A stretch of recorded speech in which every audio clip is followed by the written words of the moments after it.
Oke, halo teman-teman semua. Nah, di video kali ini gue bakal ngejelasin tentang algoritma yang round robin ya. Harusnya algoritma yang terakhir, dimana di sini dari soal yang kita punya, di sini soalnya kita ambil dari PPT juga, dimana untuk data yang kita punya itu masih sama, ada proses, ada burst time ya. Burst time itu waktu eksekusi setiap prosesnya, dan juga ada arrival time-nya atau waktu kedatangan setiap prosesnya gitu. Dan di sini perlu dilihat ya, ada satu data baru, yaitu time slice gitu. Oke. Nah, di sini di round robin itu pasti ada yang namanya time slice, dan ini yang akan kita jadikan patokan gitu. Oke, biar ada gambaran, kita langsung aja ya kerjakan soal ini gitu. Yang pertama, stepnya masih sama, kita akan membuat Gantt chart-nya terlebih dahulu gitu. Tapi di sini gue kasih satu bagian lagi biar lebih memudahkan kita, dimana ada yang namanya stack ya, stack. Nah, ini nggak usah terlalu dipusingin sebenarnya. Di sini fungsinya stack apa, kita lihat aja gitu. Oke, yang pertama kita lihat dulu proses mana sih yang datang lebih cepat gitu ya, yang sebelum ada proses lainnya datang, yaitu P1 ya, karena dia datang di detik ke 0 gitu. Oke, berarti langsung aja kita tulis di sini, dari detik ke 0, P1 itu akan dijalankan. Nah, kalau di algoritma yang sebelumnya, kan kita harus perhatikan ya, arrival time-nya itu berapa gitu. Nah, tapi yang di sini, yang perlu diperhatikan pertama kali, itu jangan langsung arrival time-nya, tapi dari time slice-nya. Time slice ini ibarat suatu proses, kalau misalkan kita lagi mau proses dia atau jalankan dia, kita tuh harus jalankan seminimal-minimalnya adalah satuan waktu time slice ini gitu. Jadi, kalau tadi kita udah commit, oke, saya mau jalankan P1, otomatis kita harus jalankan seminimal-minimalnya adalah 20 detik gitu. Walaupun di sini burst time-nya 53, tapi kita hanya boleh jalankan dia selama 20 detik gitu. Selama 20 satuan waktunya gitu. Nah, lalu sisanya kayak gimana? Nah, sisanya baru kita masukkan ke stack. Oke. Nah, di sini ada kasus yang cukup unik, di mana setelah dia berjalan selama 20 detik, berarti si P1 ya, P1 itu sisanya dari burst time-nya berarti 53 dikurangi 20 detik setelah dia berjalan ya, berarti 33. Nah, sedangkan di detik ke-20 ternyata ada satu proses lagi yang datang, yaitu proses P2 ya kan. Nah, terus gimana? Mana yang harus kita dulukan antara P1 atau P2? Nah, yang perlu diperhatikan di sini adalah konsepnya di round robin ini, satu proses itu nggak boleh terlalu rakus. Ketika dia sudah dijalankan dan ternyata ada proses lain yang datang, itu harus diberikan gitu kesempatannya buat proses yang lain berjalan terlebih dahulu gitu. Oke, jadi di sini ibaratnya kalau di stack P2 dia datang di detik ke-20 dan dia punya burst time-nya 17 gitu. Nah, jadi urutannya P1, P2 dulu, baru P1 kayak gitu. Karena apa? Karena P1 kan tadi udah kita jalankan dulu ya. Jadi ibaratnya P1 ngomong, "Ya udahlah, tadi gue udah sempet jalan kok. Lu duluan deh yang jalan," kayak gitu. Dia ngomong ke P2 kayak gitu. Nah, berarti sekarang kita jalankan P2-nya gitu kan. Oke, P2 kita jalankan berapa lama? Nah, perlu diingat time slice-nya tadi berapa? 20. Namun, di kasus ini ternyata burst time dari P2 sendiri berapa? 17. Terus gimana dong? Apakah kita jalankan dia selama 20 detik apa 17 saja? Nah, tentunya kita pilih yang lebih kecil ya, atau burst time-nya aja gitu. Dia cukup dijalankan selama 17 detik. Berarti sekarang waktunya ada di 37 ya. Nah, di 37. Oke. Selanjutnya, P2 kan berarti udah selesai ya, karena ibaratnya dia udah diselesaikan gitu. Sekarang masih sisa P1, kemudian ada P3 dan P4, karena P3 dan P4 itu datang di detik ke-25 dan 30. Sedangkan sekarang satuan waktu kita ada di 37 gitu kan. Nah, tapi yang perlu diingat di sini, tadi kan ibaratnya si P1 udah ngantri dong. Nah, otomatis karena P1 udah sempat ngantri, dia langsung naik nih. Antriannya dia naik dulu gitu. Terus yang datang siapa lagi? Oh, ternyata ada P3 gitu kan. Ada P3. Ya, P3 itu ada 68 ya. P3 ada 68 dan P4 itu dia ada di 24 gitu.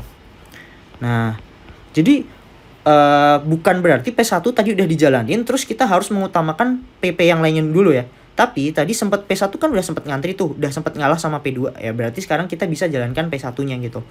Oke, berarti yang kita jalankan selanjutnya adalah P1-nya gitu. P1 kita jalankan lagi. Nah, P1 sisa berapa? 33. Tapi perlu diingat time slash-nya 20. Berarti kita jalankan selama 20 detik lagi ya. 57. Nah, berarti kalau misalkan ada proses-proses yang dijalankan di under 20 under satuan waktu time slash-nya ya, berarti akan mengubah satuan waktunya gini. Karena hal ini itu akan mengubah ya. Jadi nggak pasti kayak misalkan time slash-nya 20 nih. Jadi nggak pasti kayak gini 20, 40, 60 kayak gitu, nggak pasti gitu. Karena tadi bisa aja ada perubahan yang misalkan prosesnya cuma butuh waktu 17 detik. Jadi dia bukan 40 tapi tadi jadi 37 kayak gitu ya. Nah itu perlu diingat-ingat.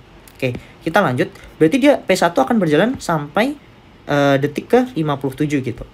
Nah, apakah P1 sudah habis? P1 belum habis ya, karena tadi kan sisanya masih 33 gitu kan.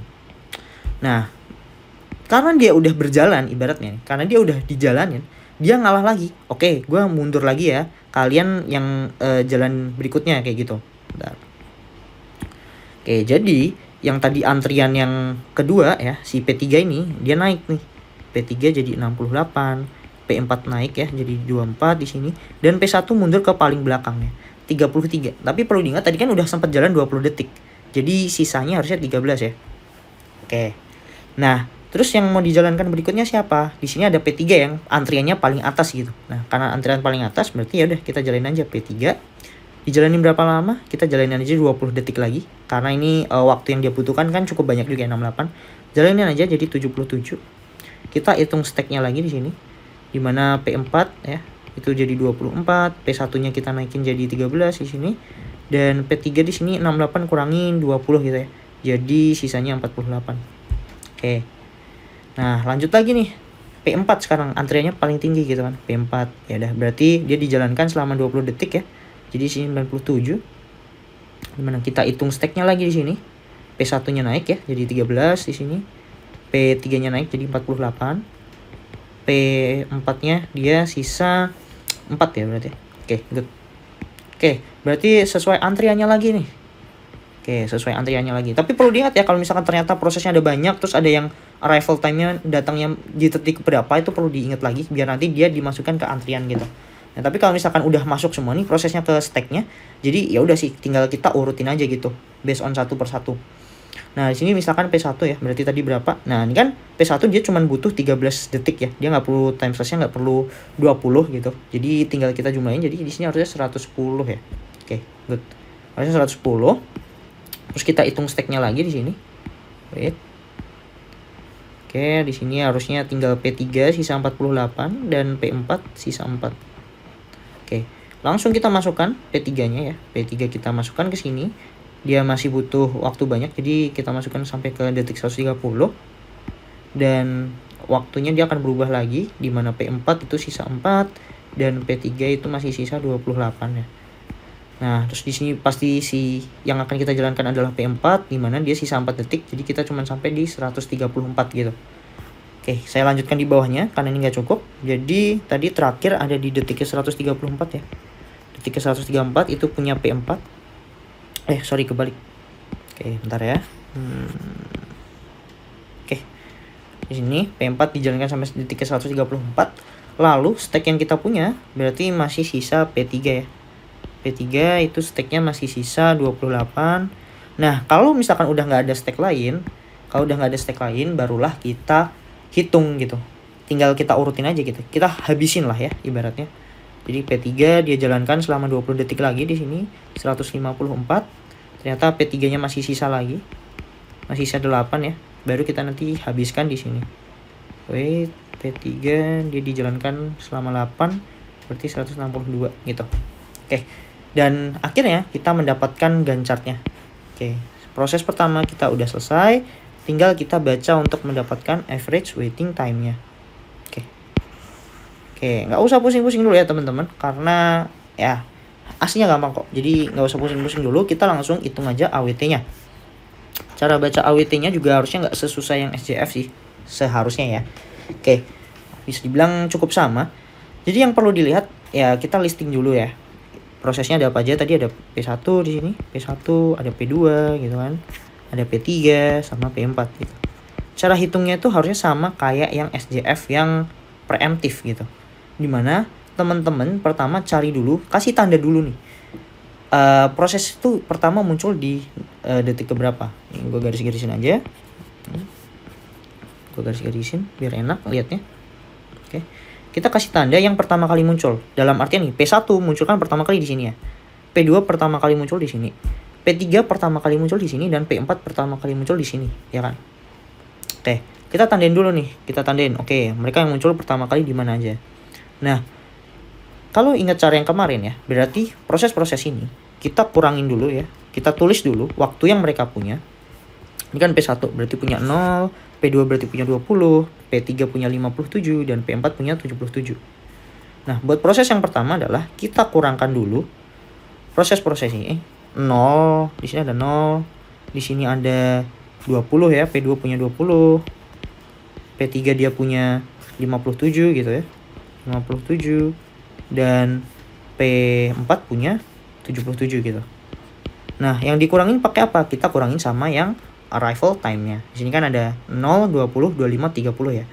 Yang ini paling kanan ini kita lihat 0, 20, 25, 30. Jadi kita masukin dulu, kita kurangin lah.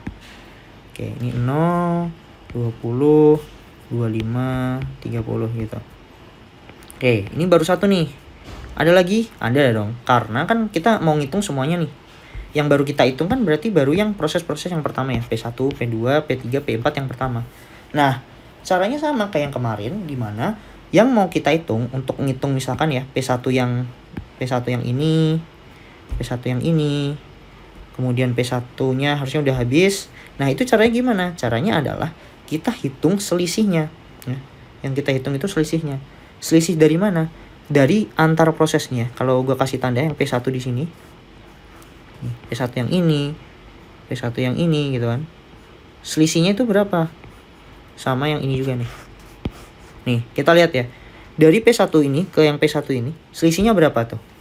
Ingat ya, ini bukan 20. Teman-teman lihat dari bawahnya aja ini.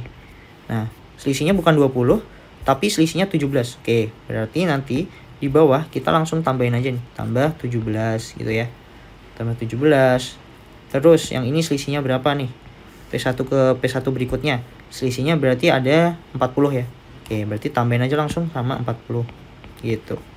Baru nanti langsung dihitung. Oke, gue hitungnya nanti terakhir aja. Oke, kita lanjut ke P2 aja dulu. Sekarang P2 nih. P2 berarti nih P1 udah selesai ya, udah hilang. Berarti gue L5 aja biar gampang. Oh, P2 ternyata nggak ada proses yang berulang lagi gitu ya. P2 ternyata nggak ada proses yang berulang, berarti tinggal yang P3, P4. Oke, kita sama caranya. P3 kita kasih tanda dulu ya di sini. Ini P3 nih, ada P3 di sini, ada P3 di sini sama P3 di sini. Nah, kita golongin dulu nih P3 yang pertama di sini ya, P3 yang pertama. Kemudian ada P3 di sini, ini P3 ya, yang di tengah yang pertama kali tadi. Terus yang di akhir. Kalau misalkan jadi satu kayak gini, ini dijadiin satu aja nggak masalah gitu. Nah, P3 yang pertama nih yang di sini nih ya kan. Dia butuh berapa lama untuk masuk ke P3 yang ini? Kita lihat dari angkanya 77 ke 110. Oke. 77 ke 110 itu berarti harusnya adalah 33 ya. Harusnya 33 tuh. Oke. Bentar. Yang ini berarti harusnya P2 nggak ada tambahannya lagi. P3 ini ditambah tadi 33 ya harusnya. 33 ya harusnya. Tambah 33. Ada lagi harusnya dari antara proses yang ini ya, P3 yang ini dengan P3 yang terakhir nih. P3 yang terakhir. Oke. Dilihat itu. Ini kan P3-nya berarti di 130 ya. Sedangkan dia dimulai lagi di 134. Ya. Otomatis kalau kayak gitu dia cuman tambahin aja sama 4 detik. 134 kurangi 130 berarti ini ada 4 detik. Oke, terakhir yang P4. Oke, kita elim dulu biar lebih gampang lihatnya. Oke, agak pusing ya karena lihatnya kayak gini. Cuma nanti teman-teman bebas pakai preferensi teman-teman sendiri. Oke, terakhir tuh sisa yang P4. P4 itu ada yang di sini nih, yang pertama ya. P4 yang pertama. Kemudian ada P4 yang kedua. Sama, ya harusnya udah habis. Ini karena P4-nya yang ini. Ini lanjutan dari yang atas ya. Jadi nggak perlu dilihat. Jadi P4 ini ada terbagi menjadi 2 proses saja. Yang ini, dia mau ke sini itu butuh berapa lama gitu kan. Dimana P4 ini selesai di detik ke-97 dan dimulai lagi di detik 130 gitu. Berarti waktu tunggu dia adalah 30 detik ya kan. Oke, berarti kita jumlahin aja tuh. Berapa tadi? 130, 97 berarti 33 ya. Oke, 33. Oke, tinggal kita jumlahin. 0 kurangi 0 berarti ada 0, tambah 17 tambah 40 berarti 57 ya. Oke, berarti ini 57. 20 kurangi 20 berarti 0. 57 kurangi 25, 32 ya harusnya. 32 tambah 33 tambah 4. Oke, 69 ya harusnya. Oke, kemudian P4 77 kurangi 30 berarti 47 harusnya. Tambah kita 33 gitu ya. Sama dengan berapa? 57 80. Oke. Oke, kalau misalkan udah dapat masing-masing ya kayak biasa aja, kita langsung hitung average-nya. Cara hitung rumusnya sama aja. 57 kita tambahin 0, kita tambahin 69, kita tambahin 80. Oke. Kita tambahin, bagi banyak prosesnya ada berapa? Oke, banyak proses ada 4. Jadi kita jumlahin aja berapa tuh? 9 tambah 7 berarti ada 6. 6 ya kan ya? 57 6 1 7 5 20 ya. 206 harusnya. 206 dibagi 4 berarti berapa? Hasilnya ya sekitar 51 ya harusnya ya. 51,5 harusnya. Oke. Jadi kita udah dapetin hasilnya gitu sih. Nah, itu cara buat menghitung average waiting time dengan menggunakan round robin ya. Perlu diingat time slash-nya itu penting, jadi nanti teman-teman boleh berpatokan sama time slash-nya. Dan kalau misalkan ada yang mau ditanyain terkait dengan algoritma scheduling ini, boleh langsung DM aja lewat Instagram gue yang ada di description. Jadi nanti langsung di DM aja. Dan kalau misalkan ada kesalahan dalam penjelasan gue mohon maaf yang sebesar-besarnya. Semoga good luck dan dapat nilai bagus ya buat ujian OS-nya. Thank you semua.